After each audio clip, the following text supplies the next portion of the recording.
ഒരു നൂൽ കനവിൽ നിറതാലിയുമാ മൊഴിയും ചിരിയും നിഴചേരുകയാ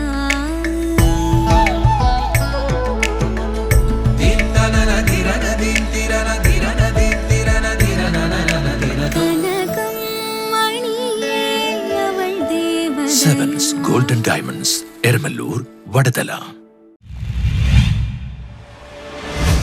ഇന്ന് രാജ്യസഭയിലെ ആദ്യ സിറ്റിംഗ് നടന്ന ദിനം. ഇന്ന് ഇന്ത്യൻ ചരിത്രത്തിലെ ഒരു സുപ്രധാന നാഴികക്കല്ല് നാം അനുസ്മരിക്കുന്നു. 1952 മെയ് 13 രാജ്യസഭയുടെ ആദ്യത്തെ സിറ്റിംഗ്. കൗൺസിൽ ഓഫ് സ്റ്റേറ്റ്സ് എന്നറിയപ്പെടുന്ന രാജ്യസഭയാണ് പാർലമെന്റിന്റെ ഉപരിസഭ.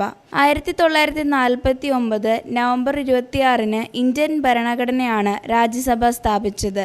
രാജ്യസഭയുടെ ആദ്യ ചെയർമാൻ ഡോക്ടർ രാജേന്ദ്ര പ്രസാദ് ആയിരുന്നു. പിന്നീട് ഇന്ത്യയുടെ ആദ്യത്തെ രാഷ്ട്രപതിയായി.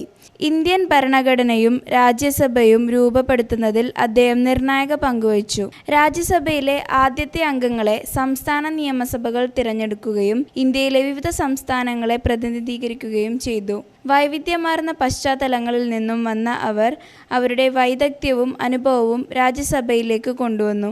1952 മെയ് 13 ന്യൂഡൽഹിയിലെ പാർലമെന്റ് ഹൗസിൽ രാജ്യസഭയുടെ ആദ്യ സമ്മേളനം നടന്നു. അംഗങ്ങൾ സത്യപ്രതിജ്ഞ ചെയ്ത് ഇന്ത്യയുടെ ഭാവി രൂപപ്പെടുത്താനുള്ള യാത്ര ആരംഭിച്ചു. രാജ്യസഭയുടെ ആദ്യത്തെ സമ്മേളനം ഇന്ത്യൻ ജനാധിപത്യത്തിലെ സുപ്രധാന നാഴികക്കല്ല് അടയാളപ്പെടുത്തുകയും രാജ്യത്തിന്റെ വളർച്ചയ്ക്കും വികസനത്തിനും വഴിയൊരുക്കുകയും ചെയ്തു.